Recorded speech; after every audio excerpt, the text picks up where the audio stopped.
gonna do us some theme music really quick. Alright.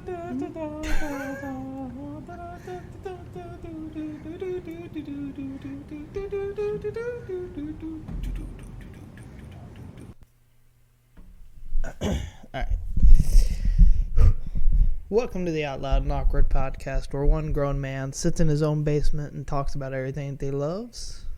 I always get tongue-tied whenever I say that. It's a lot in one quick succession. But I am your host, Richard, and tonight I have a special guest, none other than... Your wife. That's right. I feel like you need to change the intro. To what? Time. I don't know. Are you going to do an intro for me? Yeah, this is it. This is it? Yeah. I don't know if you're just speaking really softly or... I feel like I'm talking really loud. You're not. It's always like that. You were literally turned almost up to max and I still can't hear you. I feel like I'm eating the microphone. Well, it's because you have it so close, but then you're going like this. You're whispering. I'm not whispering. Yes, you are. I'm sorry that I'm not loud like you. Well, I'm sorry. You're not loud like me either. You got to be loud for a podcast. It's what people want. It's what they crave. I don't think so. I'm pretty sure they like those people that whisper like this and then they do the thing. What's that called? ASMR? Yeah, well, I'm pretty sure that's this like is an ASMR podcast. This is a movie, anime, things that people love podcast. Maybe you should do an ASMR episode. I guess. All right, so what have you been up to this week? You mean other than teaching and grading papers? Yeah, that's the boring stuff that we don't care about. It's about all I've read, I feel like, since the last time I was on here. I haven't read anything. We started rewatching Ted Lasso. Yeah. We finished The Chosen, which... It's so good. It's really good. It's a Christian thing, so if you're not into that, you don't have to watch it. But it is. It's a Christian TV show about Jesus and it's like his followers, the apostles. Made for film adaptation, whatever, of the Gospels. Yes. And it's so good. It's so good. I don't know what is up with you. You just sound so quiet. Did I break it? No. That time you sounded better. Okay. I mean, now you sound quiet again. I don't know what you want me to do. Just speak loudly. Scream. Yes, that's what I'd like. Okay. It's every time you're on, I always have this weird audio issue where I can't figure out whose mic is quiet or loud. You're just quiet. I'm sorry. You gotta speak up. You gotta talk with your chest. I'll try my best. That or just have the microphone literally pressed up against those lips. You know, like the old, English soccer announcers have it literally touching their mouths. Is this better? No, you sound so muffled now. I just can't win. We'll just do that. Is that better? Hand me that. Because you're getting this in the background now, but I can at least monitor it and on my side and it won't pick up on your mic. Because I had to turn your gain up so loud because you're literally whispering like it's an ASMR into the mic. I'm not a loud talker. I know. When Colin's on here, I literally have to turn everything down because both me and him are just screaming at each other. I know, I can literally hear the whole podcast upstairs. Same with Christian, though. But anything else you've been up to besides our little rant that we went on about sound volume? I don't think so. That's about all I've been doing. Watching a lot of Bluey. Yep. That's mainly all we watch with our child. That and Octonauts, but he doesn't really care for that one as much as Bluey. He only likes 2 episodes of that, and then he's like, give me back to Bluey, give me back to the da-da-da-da-da-da-da-da. That's what he wants. This little dance. Can't see the dance, but I did one. I know for me, I haven't been watching or doing that much. I watched Renfield just recently, which is the Dracula, what is his name? From the National Treasure. You're looking at me. Oh, Nicolas Cage. Nicolas Cage. That one I would know. He plays Dracula, and he has an assistant whose name is Renfield, who's goes to these like AA meetings because he's in a toxic relationship with Dracula. Like Dracula basically just like emotionally abuses him into staying and doing his bidding kind of thing. I do love that you knew to say National Treasure to compete against Nicolas Cage. That was the only movie I knew that you knew with him in it. Well, besides the one with him and Pedro Pascal. That movie is a National Treasure. That one's such a long title that I can't remember it at the time. Massive weight of unbearable talent. Something like that. No, unbearable weight of massive talent. That's yeah. unbearable weight of massive talent. Sounds like a better title. I guess. It's funny. It's really good. It's a good watch. It doesn't have a lot of substance, I guess. I don't know what to say. It's just funny. It's a funny watch to watch one time and then just kind of never go back to it. It's funny. It's comical. It's very bloody in times. And it's a good watch. It's funny. It has Nicolas Cage, who's Nicolas Caging it up out there. And, you know, the guy who plays Renfield was Beast from the X-Men. And he's good in it. I think he does a good job in that movie. I've been watching Ippo the Fighting still recently, and it's really good. I'm really enjoying it a lot. Right now I'm thinking I'm on like episode 50 or something, and it's really good so far. I like where it's going, and you really fall in love with like the characters in that show and just like everything that they be doing. But it's a boxing anime, and it's just really fun and uplifting, and I kind of started to get into sports anime. I don't know why, but I am. Another TV show, or another movie that I watched just recently because of what we're talking about tonight was Slither, which is a James Gunn directed movie back in like 2006. And I don't know if it was his like first big like kind of Studio B movie. I mean, it was a basic movie. It was good. It was a lot of fun. It's just basically this small town all of a sudden just gets like this meteor strikes them, and this, I don't even know what to call it, gets taken over by this alien plague, I guess you would call it.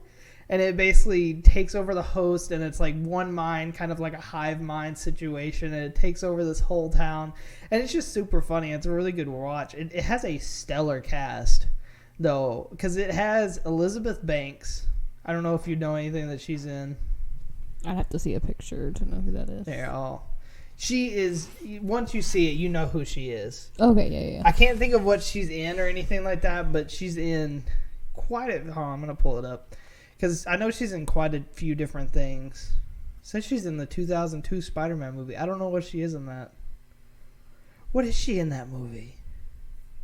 Well, I'm not going to look it up and figure it out because I don't want to do all that. I cannot think of a single thing that she's in that I can recognize her from right now.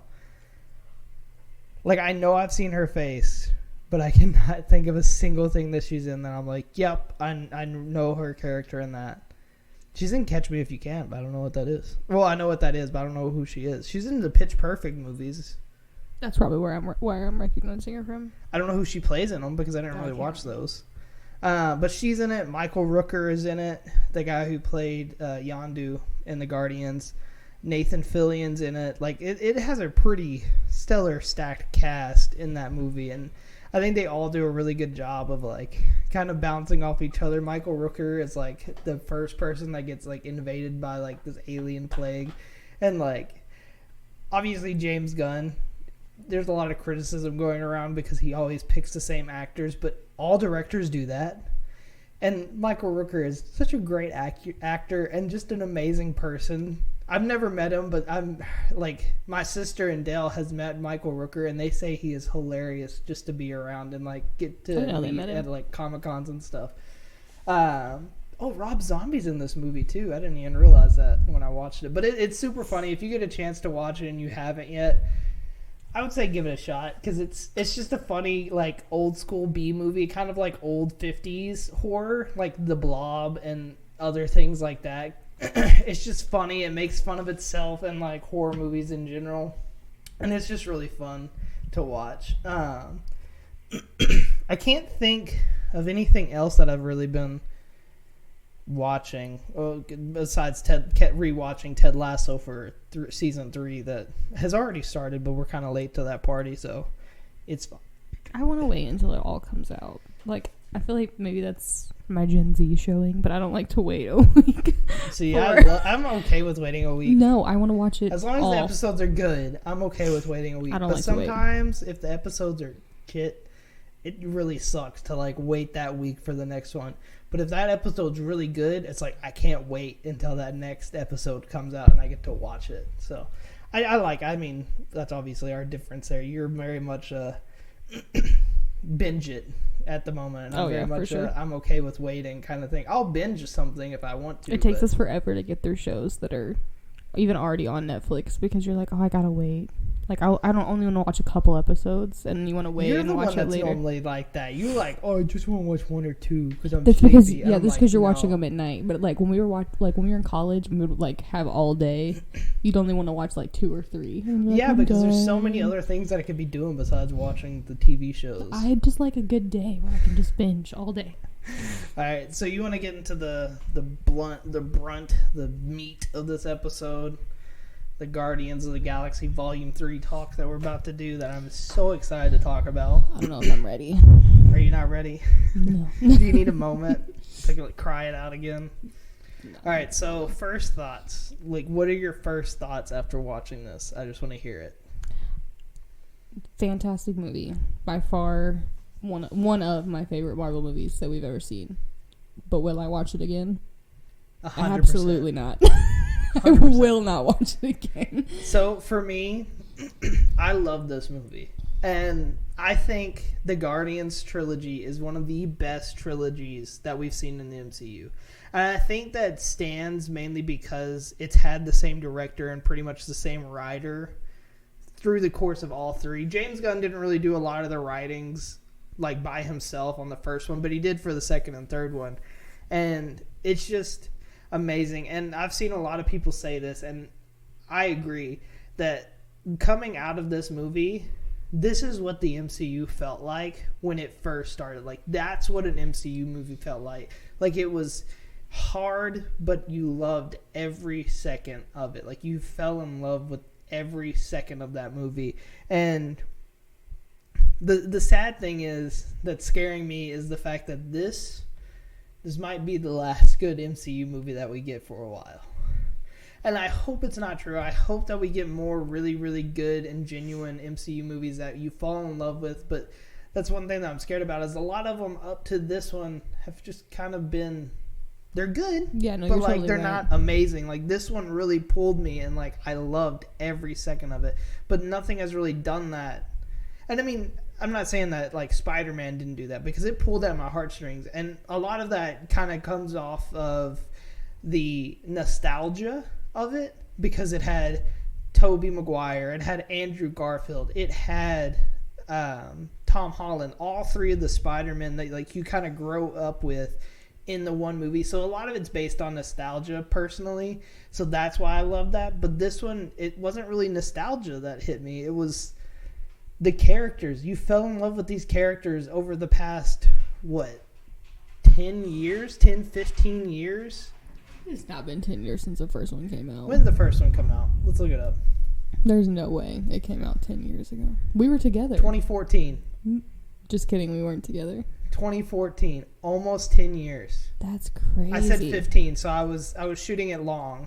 But almost 10 years of that, of meeting these characters and getting to know them. And, I mean, you fall in love with them in the first volume.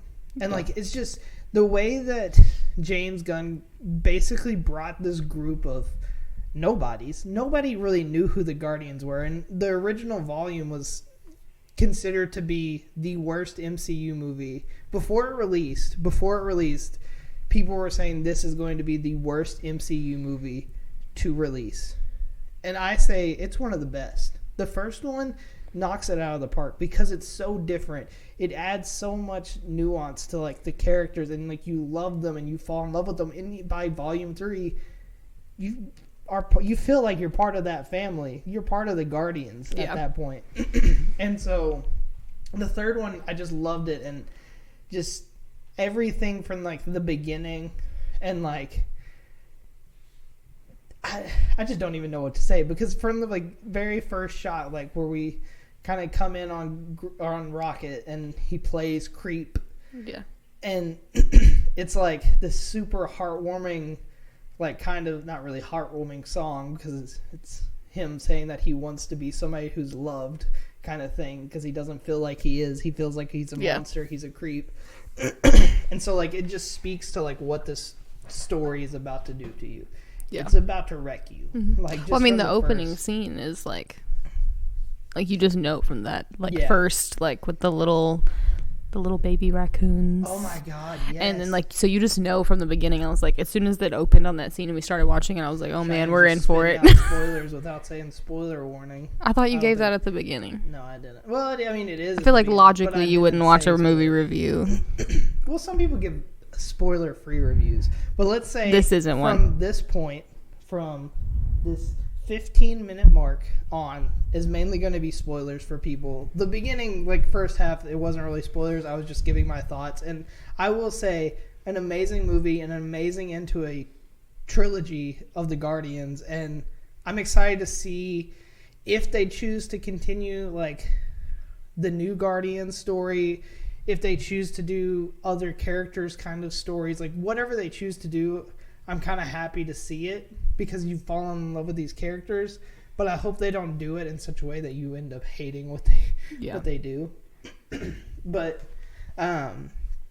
the first shot of it with the hand coming in to grab one of the raccoons, and you see all of the other ones scurry back besides the one who's just like curious. Yeah. And I think that first shot was supposed to be like, because seeing that Rocket was just like, yeah, I'm not going to move. I want to figure out what this is.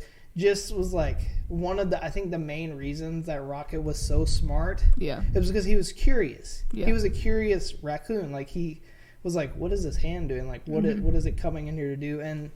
But it was so sad. Like it kind of made me really upset. Like it hurt me a little bit, because I was like, oh man.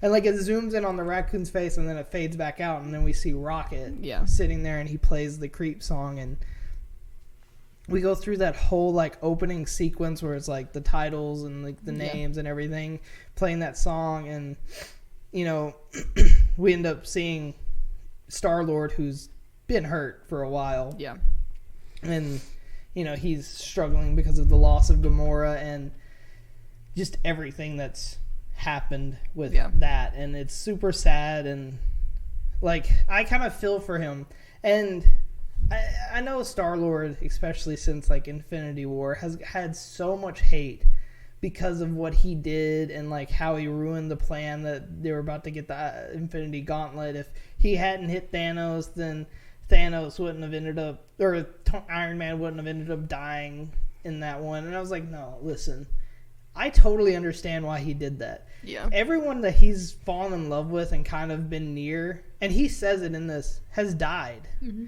Like, he's not been able to be around somebody and them not die. Because his mom died of cancer when we first meet her. His dad, both of his dads, one of them ended up being a colossal planet of an asshole. Yeah. And then you had his real dad. He might be your daddy, but he's not. Or he might be your father, but he's not your daddy. Yeah. And you had Yondu, who went out and saved Star-Lord's life right there. And like everybody that he's been around, he's ended up losing. And then he lost Gamora in like the worst possible way. Yeah. And so like it made sense to me why he reacted the way he did on Infinity War. And like how he's reacting now with him just trying to drink away his pain. Like, it makes sense. Like, he's in the hole right now. Like, he feels like nothing is going well for him. So it's just really sad to see, like, that whole beginning shot. And then he's like, don't touch my MP3 player or whatever it is. And you damn raccoon. And Rocket's like, I'm not a raccoon or something. Yeah. It's just, like, they obviously have that family dynamic. And then as soon as we get that, it's like it jumps in. Like, it does, like, that whole opening credit, and then it immediately jumps into action. Oh, yeah. And I really like that. Like, it didn't, like, try to take a few minutes to, like, warm up the audience and get them ready for everything. Like, it jumped in, like, quick. Yeah, like, right out the gate. You could talk. Oh, you were on a roll. I didn't know what. Well, no, I was just kind of explaining the story a little bit, but I needed to drink. Okay. I don't know where to pick up where you were. We end up meeting. We meet the person who's attacking, who I was actually super excited to see, and a lot of people have their like own opinions about this. But we end up meeting Adam Warlock in the movie. The guy with the eyebrows. Yeah. Did you know that? Yeah. Yeah, if you like Google like actor with the eyebrows, like he's the only one that comes up. Polar, yeah. It's hilarious. He has eyebrows. He has some eyebrows, that's for sure. He's a great actor, I think, too. He's funny. He's in We're the Millers or whatever, and he's super funny in that. I think he's a really good actor, and I think I really liked his character, too. Like, yeah. Well, a lot of people didn't like it because he wasn't like the Adam Warlock from the comics. But the thing that I kind of took away from his version of Adam Warlock was the fact that he just got hatched from that cocoon or whatever. Yeah, he was like a kid. Yeah, it hadn't been that long since he had he was basically a newborn. Yeah. Pretty much. He was still learning about everything that was going on. So like he didn't fully understand what was happening half the time. He was just doing what he was told. Yeah. And so like he just went and found Rocket. That's what he was supposed to do. That's what he did.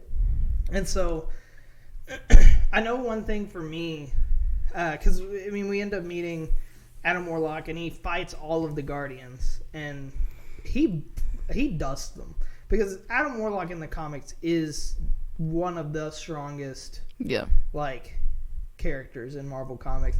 And I think the way that they kind of like wrote him out, they basically were trying to take him out without him like being taken out. Yeah. Like he was basically always nullified somehow or taken out in some stupid way. And it was kind of like, it makes sense because he could obliterate all of the Guardians if he actually wanted to. So like, I think they were more playing on to the fact that he was ignorant and not that he was not powerful. It's like he was powerful. He was just not smart enough to know what he was doing. Yeah.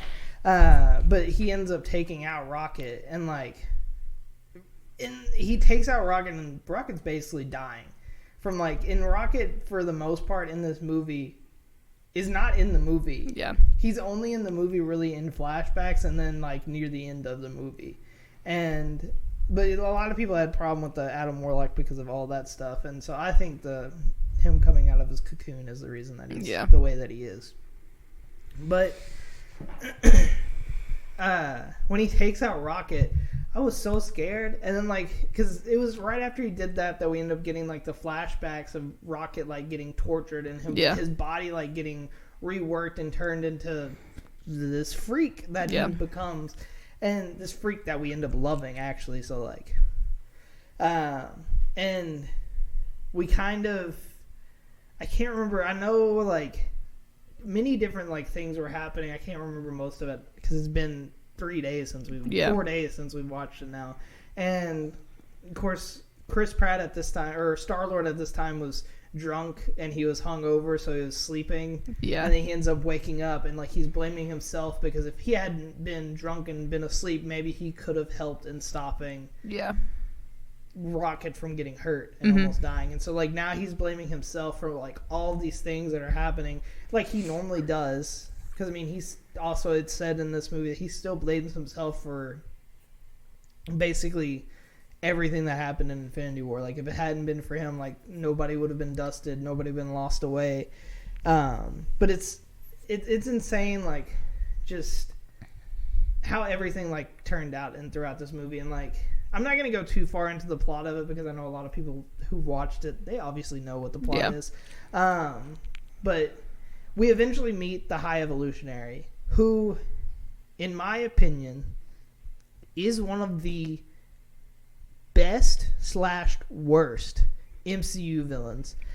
You love to hate this guy because he is the worst. There's literally no redeeming qualities for this guy. No. None. Not a single one. I think that's what made me love to hate him. For sure. Because he's such a good villain that I'm screw this guy. He deserves every ounce of whatever he's gonna get. I feel the whole idea of a villain with a redeeming quality is almost played out. We get it. You had a bad home life or your mom didn't love you, and it's okay, we get it. I'm done siding with the villain. I just want a bad villain that's bad because they're bad. Yeah, and that's one of the funny things that happens in this movie whenever Star-Lord and Groot go to meet him. And Star-Lord's like, just tell me the passcode. I don't need another story about my mommy or daddy didn't love me, so this is the reason I'm deciding to take over the world. And then the High Evolutionary goes, oh, I'm not trying to take over the world. I'm trying to perfect it. Yeah. And I was just like, oh, God. And then he's like, I am a god. And, like, trying to, like, come off as this, like, higher being than what he actually is. Like, because I can't remember if in the comics High Evolutionary is just, like, a human from Earth. Like, and he basically leaves Earth as a scientist and becomes this, like, super, like, he's really interested in, like, obviously evolution and like perfecting the human race and just the races that he creates. He wants to make them the best version that he possibly can.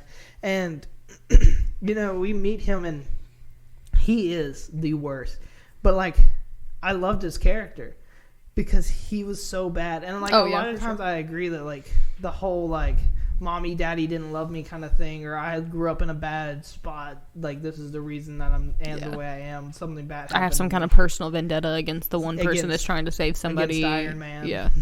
Right. That's normally what it was.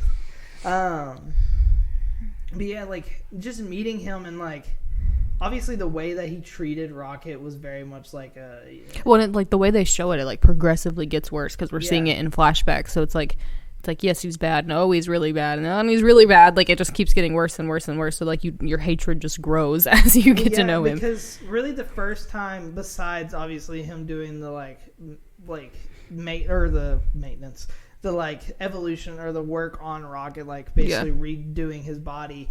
Other than that, the first time we meet him was inside that room where Rocket's doing, like, the problems. Like, he's doing the problems on the chalkboard and, like, Rocket asks about the music, and like the High Evolutionary is like answering his questions, like being like a really good kind of like father figure to Rocket and being like, yeah, this is what this is. And then he asks about the sky and he asks about the rocket that flies across the sky, and the High Evolutionary is like answering all these questions, like entertaining his thought. Which it's like formatted to be like, you could look at it one way as if he's caring, but then it's other ways you're just like, he's just looking at like what he did. Like he's like, oh, I did this, I made this I made this thing be able to talk and think. So it's like he's almost like talking like up to himself, like he's just talking to Rocket to like make himself feel good. But then like as they're like walking out of that room, he's like P19 or was it 89P13 yeah 89P13 come or follow me, or and then like is yelling at him to like follow him, and I was like, whoa, well that took a weird turn. And like you said, like eventually like we start seeing flashbacks and he just gets worse and worse and worse. And eventually we learn why the High Evolutionary is after Rocket. It's because Rocket was always this curious brain and was the only creation that thought and like was curious and like had the brain capacity to come up with new inventions and was just a curious person. Yeah. And like he wanted that. Mm-hmm. Like he wanted to figure out how to create what Rocket was in others, because if he can do that, then he can make the best version of everything. So that's like the reason that he was after Rocket that whole time. And eventually, like as we're going through these flashbacks with Rocket and meeting the High Evolutionary, we're also meeting by far the saddest characters ever in Lila the Otter. Mm-hmm. We meet Teeths the Walrus, and we meet Floor, the little rabbit thing, spider thing that was creepy as my favorite. Floor was my favorite.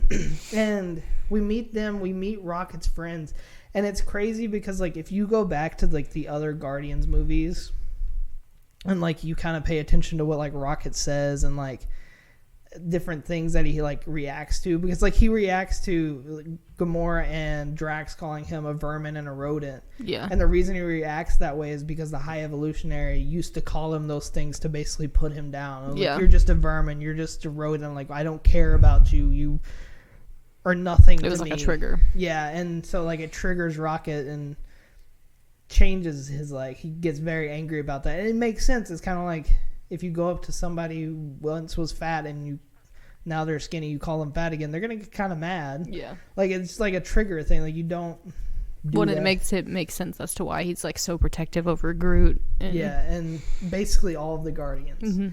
Because in the second one, where Star-Lord's about to die on Ego, and Gamora's like, I'm gonna go save Star-Lord, and then Rocket shocks her and like makes her fall back. He's like, I can only lose one friend today. Yeah. It's kind of like you see why he's so protective, because like the last time he didn't try to protect his friends, they all got wiped out. And it's like, you see why he is the way that he is. And honestly, like, because it's such a good movie, and like just the development of things, and there's other things I'm gonna get to later, but like meeting those characters was by far one of the best parts of the movie, because you just learn so much about Rocket and why he is the way he is.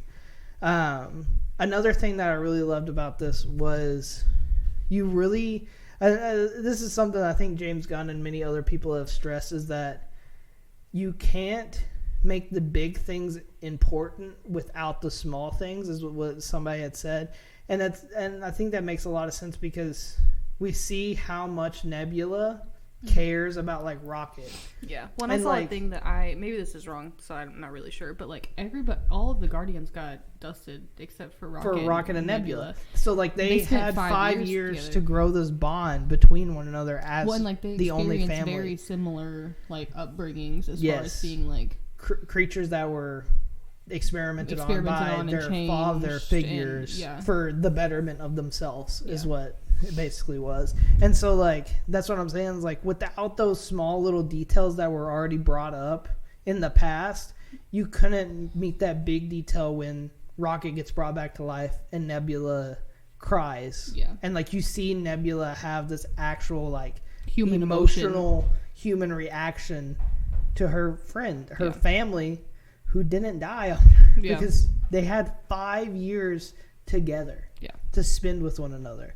And I think that's what this movie does so well, and that's what the problem with a lot of other Marvel movies is, it doesn't stress that kind of stuff as well. It just kind of is giving you the big stuff without a lot of the small stuff that really affects it. And but that's like, that relationship right there was just amazing to me. And not just that, I mean, I also loved some of the new characters that show up throughout this as well, and like their relationship, because you get you see, what is it, Sean Gunn plays him. I can't remember his name. It's something weird. What is it? Kraglin? Yes, right? Kraglin. And you get that weird relationship between Kraglin and Cosmo the dog, which is hilarious. And it goes like, he's trying to still figure out how to control his arrow, which I love that he still hasn't learned how to control the arrow after so many years. Like, he still has no idea what he's doing. But like, he's still trying to learn how to do that and control it. And then Cosmo the dog is just like, I can do it easily, and then does it, like hits all the bells with her mind. And he's just like, I could do that too. It's just mind powers. You're a bad dog. And then so like, it's been like this whole movie, the whole like upset. Almost the whole movie is just Cosmo the dog just being upset because he won't take it back. He won't take back that she's a bad dog. And I was like, I love this. I don't know why I loved it, but it was so cute. And it was just like, if a dog could talk, that's exactly what the dog would be like. It'd be like, why are you calling me a bad dog? Take it back. I'm not a bad dog. Like, they would be emotionally hurt by that. But I love that. And another thing that I really like, another relationship that I liked seeing, was between Drax and like Nebula and Mantis, like those three.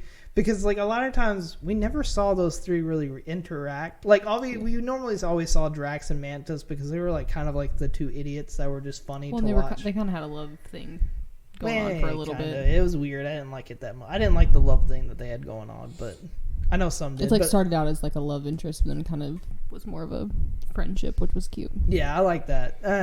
But I love that like Nebula was basically with them, and Nebula was obviously the very much serious out of the three.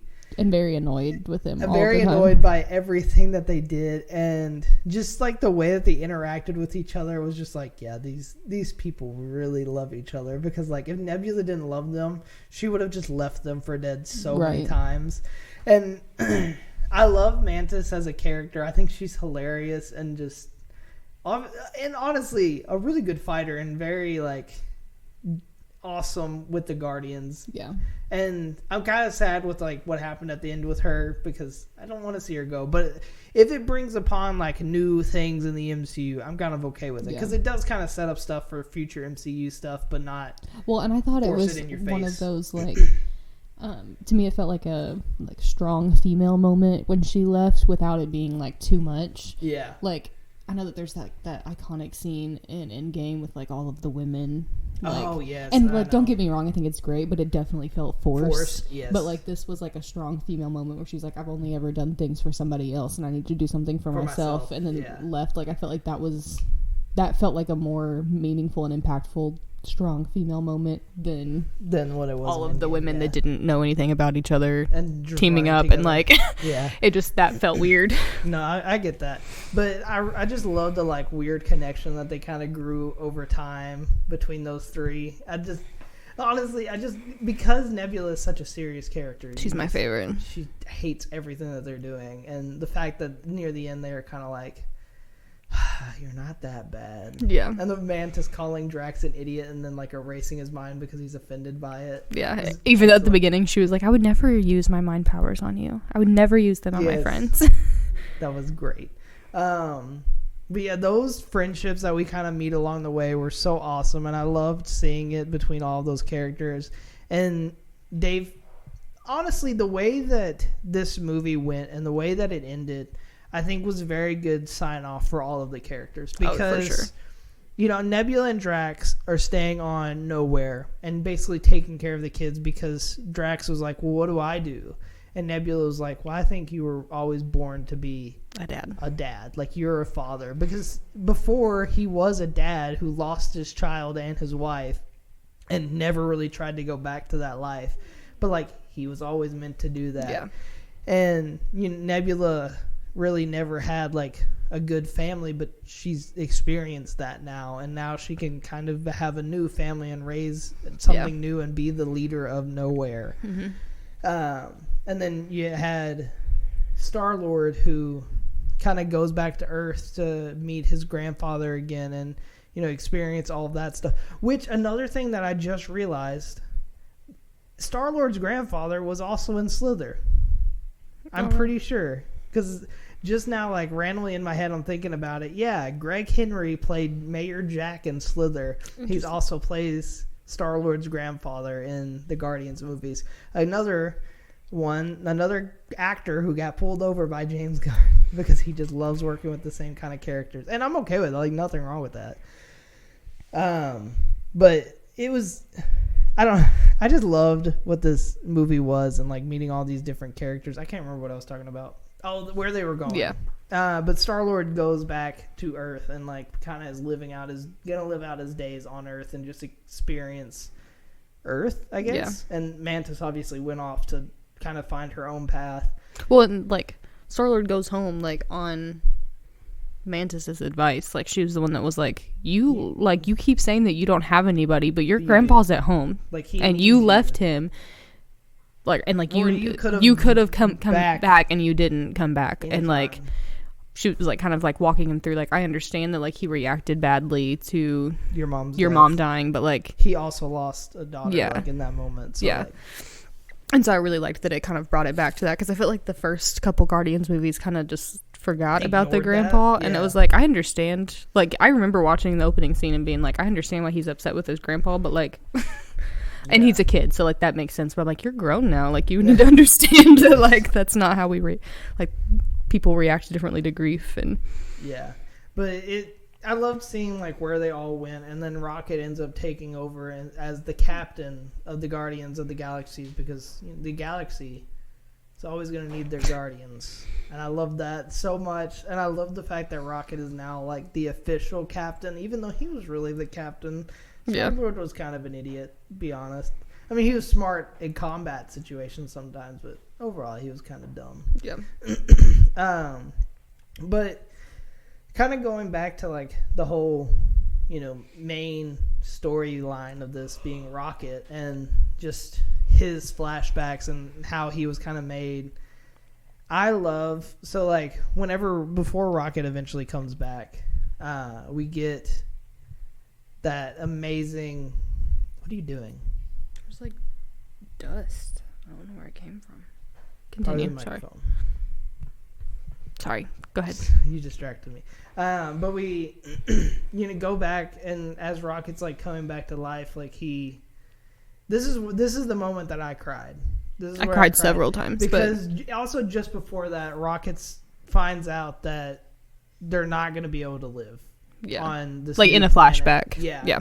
We find out that Rocket's not going to live on this planet that the High Evolutionary is creating for his. And he kind of laughs in his face about it. Like, you thought that you were going to get to live. You trash. We're going to be with the perfect humans. No, or the perfect species. No.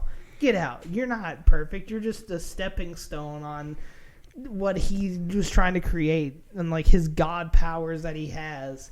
And, you know, Rocket tries to escape. And I thought it was really interesting because I did notice when he was obviously writing on the chalkboard in an earlier one, he went back and grabbed something off of the chalkboard and put it in his pocket or like on his, like, jacket sleeve. Yeah. And I was like, why did he pick that up? Like, what was the significance? I figured that was going to come back. And it was like, I loved it because, like, it was pretty much like this whole time Rocket was still trying to plan just in case he needed to escape. Yeah. It's like he always had a contingency, like, in the back of his head just in case the High Evolutionary was just like, yeah, no, we're killing you off, big dog. Like, we don't need you. Yeah, he always had a backup plan. Yes, and so seeing him, like, obviously craft up the key card within a matter of, like, minutes. While he's, like, frantically talking to everybody else. Yes. It's just, like, doing this thing. And, like, I think that just shows, like, how smart Rocket really was. And it was just beautiful to see. And, like, he eventually gets out and, like, unlocks the other cage. And then absolute disaster strikes. And the High Evolutionary yells at him and, like, shoots Lila, and Lila ends up dying, and we get by far what I thought Star-Lord's scream from the trailers was going to be the worst scream and, like, the saddest thing, but Rocket's scream literally pierced my heart. Like, it was rough for sure. I was like, holy crap, like, this is getting to me. Like, I did not expect it, and it really did. And, you know, Rocket's sitting there screaming, and then, like, attacks the High Evolutionary and, like, actually obliterates his face. Yeah. And we don't know how badly it was until like, later. Yeah.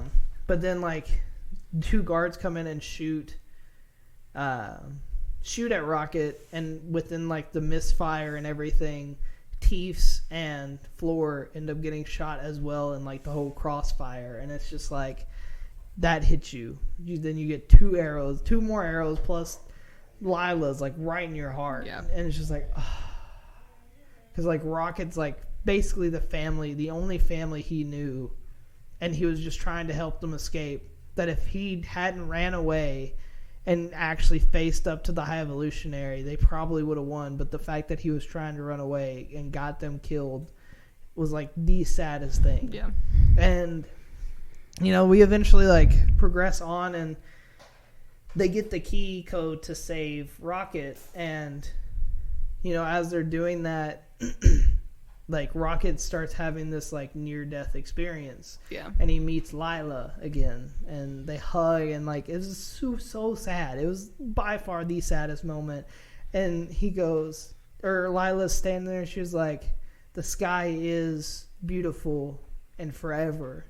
And she's like, and we're flying with our friends, and I've been flying with our friends in the great forever sky. Yeah. And, like, it pans, and, like, you see Teefs and Floor, like, and they're sitting there waving at Rocket and, like, having an amazing time, and Lila's, like, standing there, and Rocket just goes, can I come with you? And I was just like, no, Rocket, don't die on me. And, like, I started getting so sad in that moment, and then she stops him as he walks, and she goes, Or she says yes, and he starts to walk, and she's like, no, but not yet. You still have a purpose here. A purpose here. And I was just like, damn, man, why they gotta do this to me? Right. And then Rocket like breaks down and is like, but they created us for nothing. We were experiments, we were trash, we were meant to be thrown away, we were created for nothing, or everything like that. And I was just like, damn, like Rocket's really been through it, like shit, like right. And then Lila's like, there are the hands that create us, and then there are the hands that guide the hands. And she was like, and you don't know this, but you've been the main character all along. Yeah. And like looking back, like a lot of it obviously focuses on Star-Lord, but there's so much of Rocket's like story like embedded in the first two movies that you just don't even realize. Yeah. Like, and then the fact that obviously that he was one of the only Guardians from the original Guardians that survived. Yeah. In those 5 years without his family. Like, he was the main character of this whole thing. Even though it focuses a lot on Star-Lord because he has more going on. Like, Rocket really was pretty much a main character and main focal point of all three movies as well. And, you know, we get that moment where he comes back and, like, you know, he hugs it out with, you know, Star-Lord and Groot, and I was just like, this is so touching, and I love every second of this. And then, you know, fast forward towards the end of the movie, and they're trying to all escape, and then we get by far one of the best. Well, before then, Rocket's like, I'm done running, and then like goes and like is about to charge in, and we get the No Sleep Till Brooklyn song, and by far one of the best fight scenes. Yeah, for sure. In an MCU movie, like in that hallway, it was very much kind of like it felt like an old school, yeah, like or like kind of like the original, like, or not original, but the Daredevil Netflix series, because there was a lot of fight scenes in that were actually amazing and amazing choreography in those. But like it was so awesome to see, and them just taking him down through this whole No Sleep Till Brooklyn song was just amazing. And then you know, fast forward through that, and we end up meeting, or Rocket's like saving all of the kids, and they're like getting the kids out, and we're like, well, where's Rocket? Like, what is Rocket doing? And he ends up going across and stumbling past the, you know, all of the animals that would be experimented on. Yeah, and of course, Rocket being Rocket, he goes up and he meets his family, like basically the other raccoons who were with him. Well, probably not with him. They could be a different. They were definitely different because they were babies and he's not a baby. Yeah, obviously. And you know, he's like looking at it, and then he reads the sign.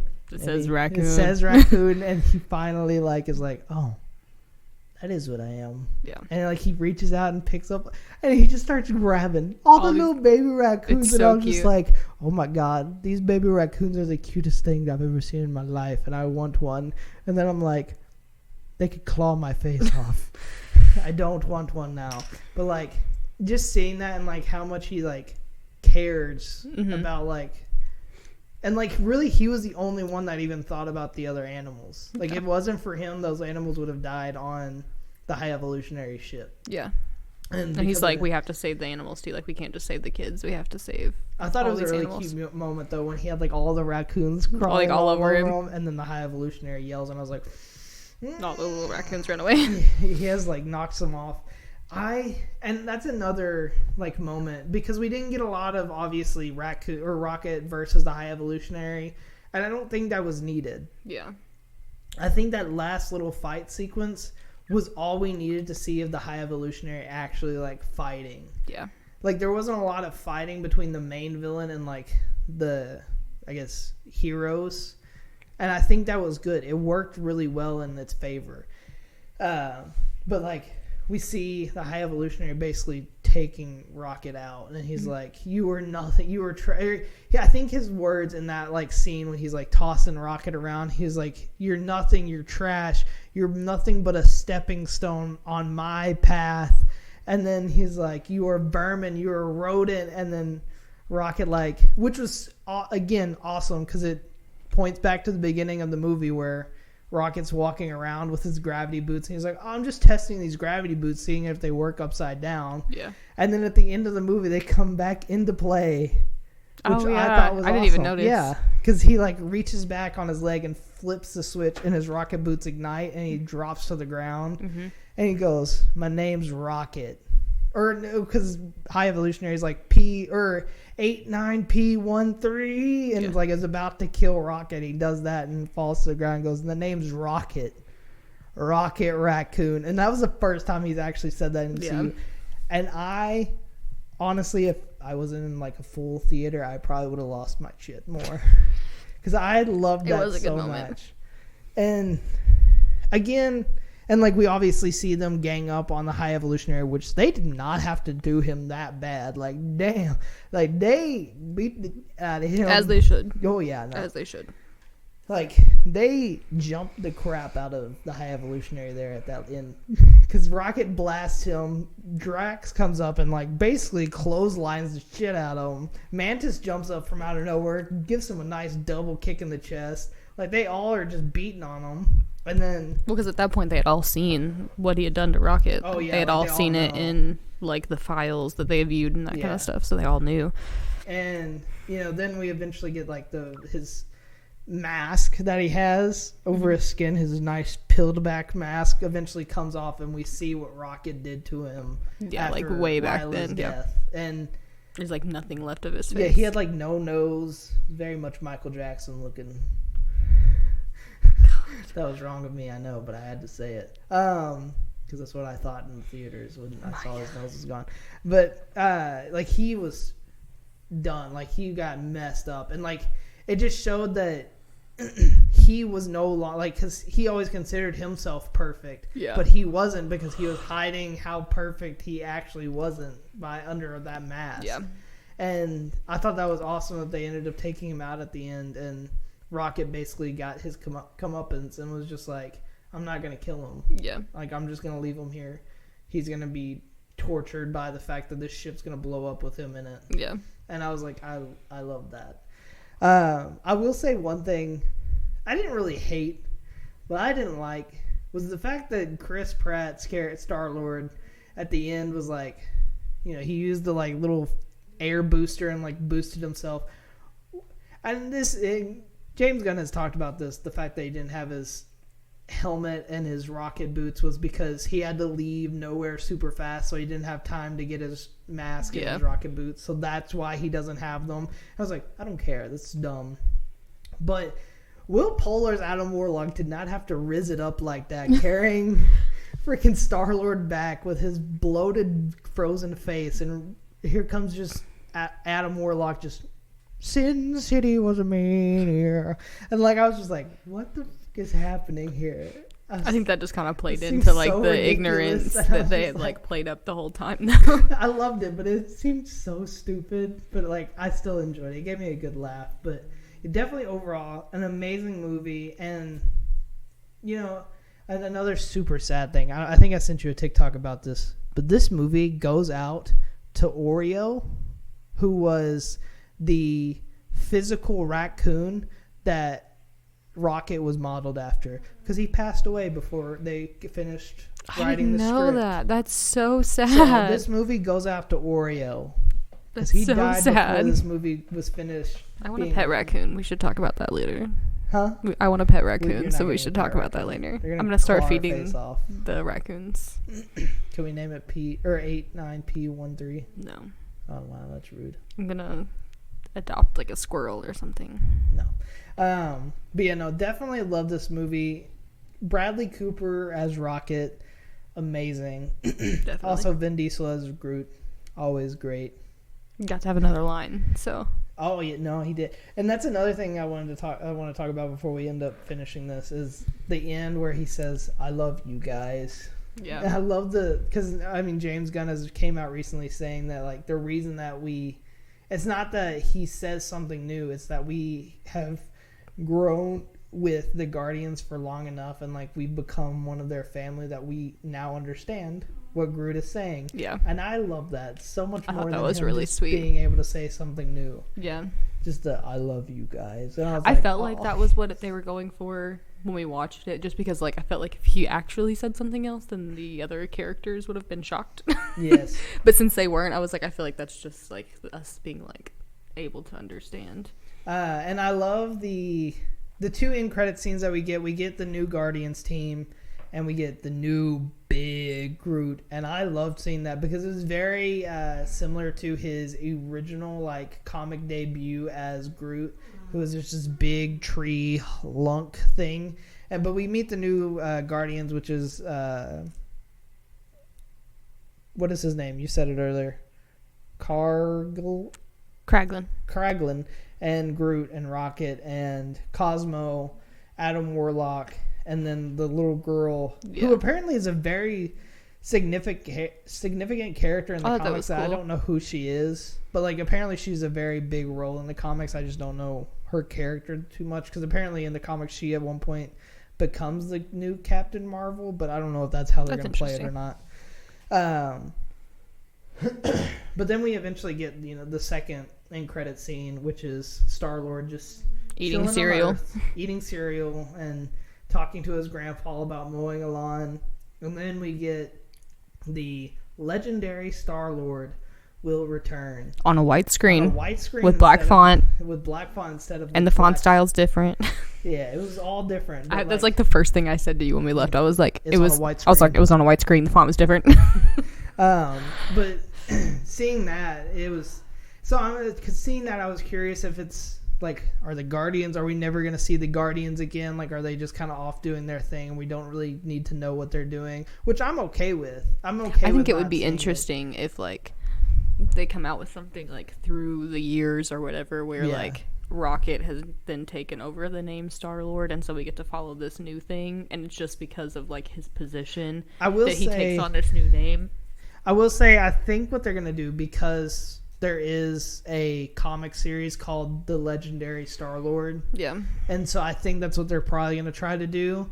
Because in The Legendary Star-Lord, it's Chris Pratt's Star-Lord. He is on Earth and is doing his Star-Lord thing. And he ends up in a relationship with Kitty Pryde, who is an X-Men character who we eventually will get in the MCU. So, like, I can see them trying to do that kind of thing there.